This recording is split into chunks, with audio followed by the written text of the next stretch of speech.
वज़ीर आज़म इमरान खान का कहना है कि असम्बली में शहबाज शरीफ की तकरीर नहीं होती, जॉब एप्लीकेशन होती है। वफाकी काबीना के इजलास के बाद पार्लियामेंट हाउस जाते हुए मीडिया से गैर रस्मी बात करते हुए वज़ीर आज़म इमरान खान का कहना था कि हर 3 माह बाद कहा जाता है कि हुकूमत मुश्किल में है, हुकूमत किसी मुश्किल में नहीं है। वज़ीर आज़म इमरान खान ने मज़ीद कहा कि नवाज शरीफ आज आ रहे हैं, कल आ रहे हैं। नवाज शरीफ जब सऊदी अरब गए थे तब भी यही सुन रहे थे जब तक समझौता नहीं हुआ। वज़ीर आज़म ने कहा कि शहबाज शरीफ की तकरीर नौकरी की दरख्वास्त होती है। Islamabad chairman NAB justice Javed Iqbal ने कहा कि नैब ने सिंध में गंदम खाने वाले चूहों को भी पकड़ कर रकम वसूल की।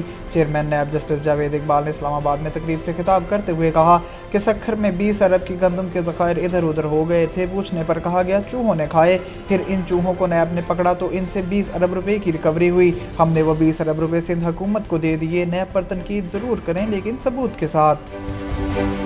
वफाकी वज़ीर ख़ज़ाना शौकत तरीन का कहना है कि मईशत की तरक्की के समरात आज तक गरीब आदमी तक नहीं पहुँचे। हम गरीब आवाम के ख्वाबों को पूरा करने के लिए कोशा हैं। कामयाब पाकिस्तान प्रोग्राम के तहत बिलासूद कर्जा जात की फराहमी की तकरीब के मेहमान खसूसी वफाकी वज़ीर ख़ज़ाना शौकत तरीन ने खिताब करते हुए कहा कि समाजी और मुआशी तरक्की के लिए मौजूदा हुकूमत हर मुमकिन इक़दाम कर रही है। तमाम तबकात को बिला तफरीक और बिला तासुब कर्जा जात दिए जा रहे हैं। हम गरीब आवाम के ख्वाबों को पूरा करने के लिए कोशा हैं। मईशत की तरक्की के समरात आज तक गरीब तक नहीं पहुँचे। वज़ीर ख़ज़ाना का मज़ीद कहना था कि कामयाब पाकिस्तान खुशहाल पाकिस्तान का रास्ता है। इज़्ज़त नफ्स के साथ रोज़गार की फराहमी को यकीनी बनाया जा रहा है। अपना रोज़गार, अपना घर और किसानों को बिलासूद कर्जे फराहम किए जा रहे हैं। अब तक 300 शहरों में तकरीबन 400 करोड़ रुपए के कर्जे दिए जा चुके हैं।